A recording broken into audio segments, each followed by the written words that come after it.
Hello everyone, good evening everybody. So guys, कल से आप लोगों का एसएससी जेईई का एग्जामिनेशन है। इलेक्ट्रिकल का कल 5 तारीख को थर्ड शिफ्ट में पेपर है, 5 बजे से 7 बजे तक, और 6 तारीख को दूसरी शिफ्ट में है, यानी कि 1 बजे से 3 बजे तक, और जो 7 तारीख को पेपर है वो भी आपका जो होने वाला है थर्ड शिफ्ट में ही है।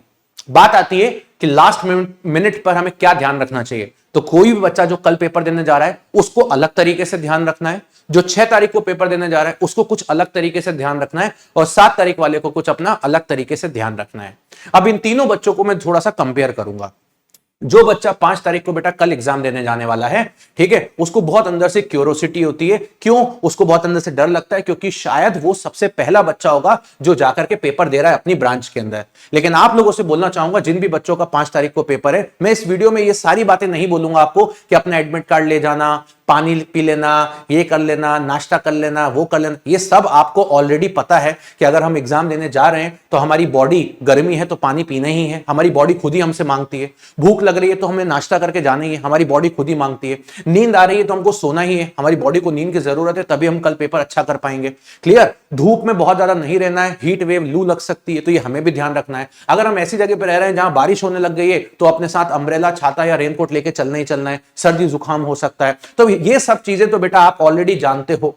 मैं इन सब के बारे में बिल्कुल भी बात नहीं करूंगा। मैं बात करूंगा एक लॉजिक के बारे में, एक ऐसे लॉजिक जिससे आपके मार्क्स कम ना हो जाए। सबसे पहला पॉइंट जो मैं बोलना चाहूंगा, जिस बच्चों का पेपर 5 तारीख को है यानी कि कल, उन सभी बच्चों को एक चीज का ध्यान रखना है। आप सभी बच्चे जब कल एग्जाम देने जाओगे तो सबसे ज्यादा नर्वस आप लोग रहोगे, क्योंकि आपका सबसे पहली शिफ्ट है। लेकिन जिन बच्चों का 6 और 7 तारीख को पेपर है वो इतने नर्वस नहीं रहेंगे, उनके दिमाग की साइकोलॉजी अलग होगी। 5 तारीख को जो बच्चा पेपर देने जाने वाला है, सबसे पहले वो ये सोचेगा कि सुबह उठ के मैं देख लेता हूं कि सिविल के बच्चों की, मैकेनिकल के बच्चों की शिफ्ट में क्या आया, ताकि जिससे मुझे पता चल जाए। तो सबसे पहले तो आपको एक ही चीज बोलूंगा, 3 महीने, 4 महीने, 6 महीने, 8 महीने, साल भर, 1.5 साल, 2 साल से आप लोग तैयारी कर रहे हो, या उससे ज्यादा भी समय से तैयारी कर रहे हो। कल अगर सुबह की शिफ्ट से देख के एक मन में ट्रेजेक्टरी बनाना चाहते हो तो यकीन मानिए आपसे बड़ा नुकसान करने वाले आप ही होगे। इसके पीछे का रीजन यह है कि अगर आप मान लेते हैं, सपोज मैं एक स्टूडेंट हूं, 5 तारीख को मेरा पेपर है, आज मैं रात में सो रहा हूं, सुबह उठ के 11 बजे मैं ये देख रहा हूं कि जीएस में और रीजनिंग में क्या आया। इलेक्ट्रिकल के बच्चों को बोल रहा हूं कि जीएस और रीजनिंग में क्या आया। अब आप खुद ही सोचो, अब जब बच्चा पेपर देके निकलता है तो बहुत बार वो, आपको पता होना चाहिए, क्लियर, अकबर का बाबर हो जाता है, बाबर का अकबर हो जाता है। दिमाग की साइकोलॉजी ये बोलती है, और आप उन्हीं क्वेश्चंस को देख के मन में एक परसेप्शन बना लोगे। किसी बच्चे ने ये बोल दिया एग्जाम एनालिसिस की वीडियो में कि यार करंट अफेयर्स में तो ना इस बार 20 क्वेश्चन आए थे, तो आप अपने मन की साइकोलॉजी बना लेते हो कि करंट अफेयर्स में 20 क्वेश्चन आए थे। ऐसी सिचुएशन में आप कुछ कर नहीं सकते, सिर्फ आप अपने दिमाग के मेंटल टेम्परामेंट को हैम्पर करते हो, और आप अपने दिमाग की मेंटल स्टेटस को बिगाड़ते हो। और ये स्टेटस बिगड़ा हुआ आपके, जब शाम का पेपर आपका होगा तो वहां ये आपके सामने दिखेगा, जहां पर आप चीजों को बर्बाद करने की कोशिश करोगे। तो इसलिए मेरी हाथ जोड़ के आपसे गुजारिश है, मैं हमेशा ये बोलता हूं, आपको कुछ करने की जरूरत नहीं है। बिकॉज अगर ये सब चीजें आप देख भी लोगे तो कुछ इंप्रूव नहीं कर पाओगे, आपके पास इतना टाइम नहीं रहेगा कि कुछ इंप्रूव कर लोगे। तो इसलिए ऐसी चीजों को अवॉइड करो, शांत दिमाग से कल शाम का पेपर है, 5 तारीख का शिफ्ट देने जाइए। अब आते हैं 6 और 7 तारीख वाले बच्चे। 6 और 7 तारीख वाले बच्चे 2 वैरायटी के हैं। अब 6 और 7 तारीख वाले बच्चे जो हैं वो ऐसे हैं जिनको कल जनरल स्टडीज और रीजनिंग तो जानना रहेगा ही रहेगा, लेकिन साथ में उनको टेक्निकल का पेपर भी जानना रहेगा। अब टेक्निकल का पेपर जानने के लिए हमारे देश का बच्चा क्या करता है, दुनिया के सारे टेलीग्राम ग्रुपों में घुसा रहता है, बोलता भाई क्या आया था, दूसरा भाई उसको बताता भाई इस बार पेपर टफ था, तीसरा भाई उसको ये बताता इस बार पेपर बहुत आसान था, चौथा भाई तो ये भी बोल देता है इस बार पूरी मशीन भरी पड़ी थी। पूरी मशीन भरने पड़ने का मतलब उसको ऐसा लगता है 100 में से 90 क्वेश्चन आए। ना तो पहली बात सही है, ना दूसरी बात सही है, ना तीसरी बात सही। आपका एग्जाम देने के बाद आप ये कभी कैलकुलेट नहीं कर सकते कि मशीन से कितने क्वेश्चन आए थे, पावर सिस्टम से कितने क्वेश्चन आए थे। इतना टाइम आपके पास कहां है। तो अगर कोई आकर के ये बोलता है कि पूरा मशीन भरा था, पूरा नेटवर्क भरा था, पूरा ये भरा था, पूरा टेंडर भरा था, तो ऐसा कुछ नहीं होता। पेपर हमेशा बैलेंस्ड ही आता है। तो प्लीज इस तरीके की चीजों को अवॉइड करिए। और इसीलिए मैंने आप लोगों के लिए कल शाम को 7 बजे के बाद इलेक्ट्रिकल के स्टूडेंट्स के लिए एक ऐसी एग्जाम एनालिसिस लगाइए जिसमें मैं आपको यहां कोई क्वेश्चन वगैरह सॉल्व नहीं करवाने वाला हूं। मैं आपको नहीं बताने वाला हूं देखो देखो बेटा रेजोनेंस आया था, ऐसी बातें मुझे नहीं करने वाला। इससे मैं आपके सिर्फ समय को बर्बाद करूंगा, मुझे आपके टाइम को बर्बाद नहीं करना। 7 बजे मैं एक ऐसी एग्जाम एनालिसिस करूंगा जिससे कि 5 तारीख का बच्चा, 6 तारीख का बच्चा और 7 तारीख का बच्चा, तीनों ही स्टूडेंट्स का मेंटल हैम्पर कभी नहीं होगा। मैं कुछ नहीं आपको यहां पे बताऊंगा कि ये देखो क्वेश्चन आ गया था, क्या मजेदार क्वेश्चन है, क्या है ये, और इस बार टेंडर आ गया क्या, अरे बाप रे बाप रे बाप, अरे इस बार ये आ गया क्या, अरे अरे अरे एसएससी ने खेला खेल दिया। ऐसी फालतू की बकवास मैं यहां बिल्कुल नहीं करने वाला हूं। मैं लॉजिकली आपको सिर्फ इतनी बातें करूंगा कि बेटा पेपर ऐसा था, पेपर इस तरीके का था, और 6 और 7 तारीख वाले बच्चों को अपना कैसे परफॉर्मेंस देना है, ऐसी बातें मैं आपसे करूंगा। आपके मेंटल टेम्परामेंट को हैम्पर बिल्कुल भी नहीं करूंगा, ठीक है। तो 7 बजे मैं ऑलरेडी यहां पे एग्जाम एनालिसिस के लिए आ जाऊंगा।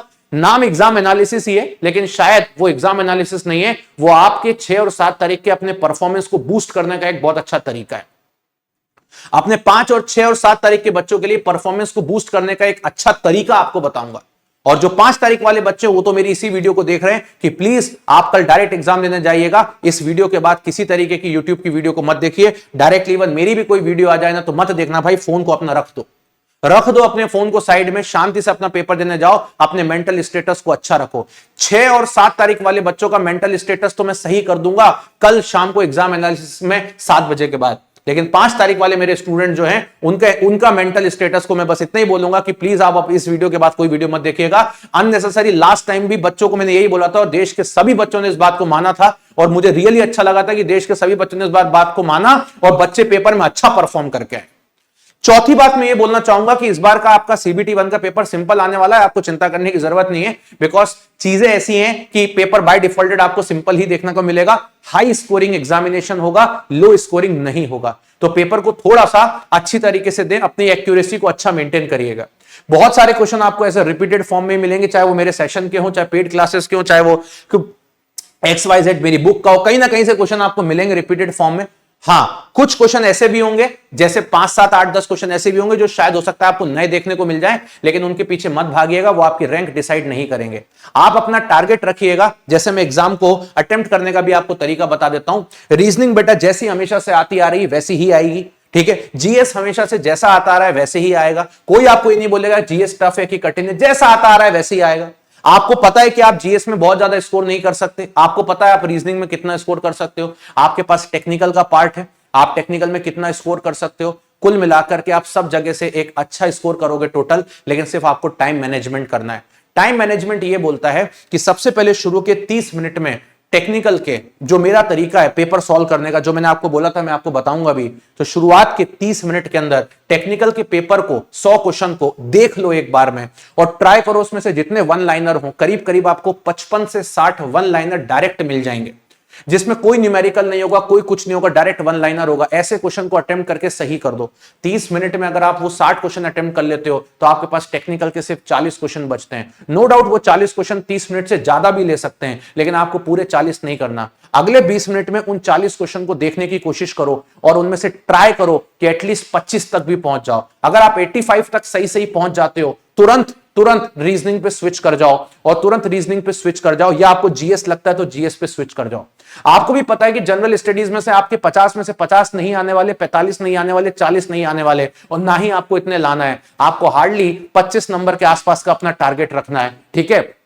टारगेट बोला है मैंने ये, और 25 क्वेश्चन मुझे नहीं लगता बेटा आपको देखने के लिए 7 या 8 या 10 मिनट से ज्यादा का समय लगेगा। जीएस में आपके पास सफिशिएंट टाइम है 10 मिनट का, मोटा मोटा। उसके बाद भी आपके पास बेटा 1 घंटे का समय बचता है। उस 1 घंटे के समय में से अगर आप 45 मिनट भी रीजनिंग को देते हो तो आप आराम से 45 प्लस क्वेश्चन अटेम्प्ट कर पाओगे, जो कि सही होंगे। तो इतना टाइम रीजनिंग को दीजिए, कोई दिक्कत नहीं है। बचे हुए 15 मिनट में आप आराम से वापस अपने टेक्निकल को देख के अपनी एक्यूरेसी को इंप्रूव कर सकते हो। यह सही तरीका है एग्जाम देने का।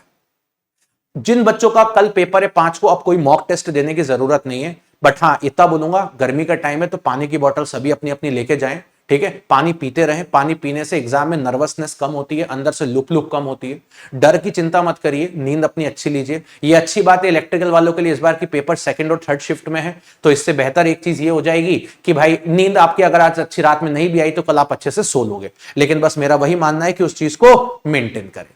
इसी तरीके से मैं बोलूंगा मेरे सभी स्टूडेंट्स को ऑल द बेस्ट। आराम से अच्छे से पेपर दे के आओ, फोड़ के आओ। अभी आपको भी पता है आपकी बार 150 पार है, पेपर आसानी आने वाला है, चिंता करने की जरूरत नहीं है। अच्छे मार्क्स आएंगे सबके, और अगर किसी बच्चे का पेपर खराब भी हो जाता है तो कोई दिक्कत नहीं है। 1 महीने बाद एसएससी जेई से 20 गुना ज्यादा वैकेंसी, 10 गुना ज्यादा अच्छा एग्जामिनेशन, रेलवे आरआरबी जेई आपके सामने खड़ा हुआ है, आराम से मचा देंगे, ठीक है। और भी स्टेट के एई जेई एग्जाम्स आपको कंटिन्यूअसली आते ही रहते हैं। बहुत मेहनत करिए, हर दिन मैं भी आपके लिए खड़ा रहा, चाहे रात्रि जगराता के लिए, ठीक है, और आप सभी लोगों ने उसको बहुत प्यार दिया, उसके लिए सो मच थैंक यू। आप लोगों ने रात को, आप लोगों ने हर दिन शाम को 4 बजे मेरे साथ अवेलेबल रहे। कभी कभी मुझे लगता था कि शायद मैं अवेलेबल नहीं रह पाऊंगा, लेकिन आप लोग हमेशा अवेलेबल, कभी कभी मुझे लगता था आप लोग अवेलेबल नहीं रह पाओगे, लेकिन आप लोग हमेशा अवेलेबल रहे। आपने उसको प्यार दिया, उस सेशन को हमने कभी बंद नहीं किया, चाहे दिवाली हो या दशहरा हो, ईद हो या क्रिसमस हो, न्यू ईयर हो या होली हो, हम हर दिन उस सेशन को करते हैं। हर दिन मैं आपके लिए यहां पे खड़ा रहता हूं। महामैराथन में मुझे कंप्लीट रिवीजन कराना था, मैंने महामैराथन में हम लोगों ने कंप्लीट रिवीजन किया 1 तारीख को, और आज और चीजों को अच्छी तरीके से गैदर करने की कोशिश करी। चलिए इसी तरीके से मिलेंगे एग्जाम के लिए कल शाम को 7 बजे, लेकिन मेरी बातों को ध्यान रखना, अपने मेंटल टेम्परामेंट को हैम्पर मत होने देना। 5 चीजें एक एग्जाम में इंसान को सिलेक्शन दिलाती है। बेहतरीन कंटेंट वो मैंने आपको दे दिया है, बेहतरीन रिवीजन टेस्ट सीरीज वो भी आपके पास अवेलेबल है।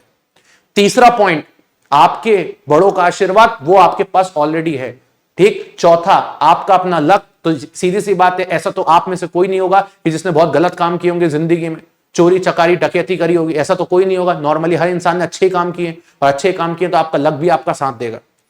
और पांचवा, इन सारी चीजों को मैनेज करता है आपके दिमाग का स्टेटस, जो आपके मेन एग्जामिनेशन में। तो अपने दिमाग के स्टेटस को अच्छा रखने के लिए ही मैं ये सारी बातें आप लोगों को बता रहा हूं। चलिए गाइस, तो फिर मिलते हैं इसी तरीके से। So thank you very much, bye bye, take care and love you everybody. मेरी पूरी बेस्ट विशेष आशीर्वाद आपके साथ है, इस वीडियो को देखिएगा जरूर। So thank you very much, bye bye, take care.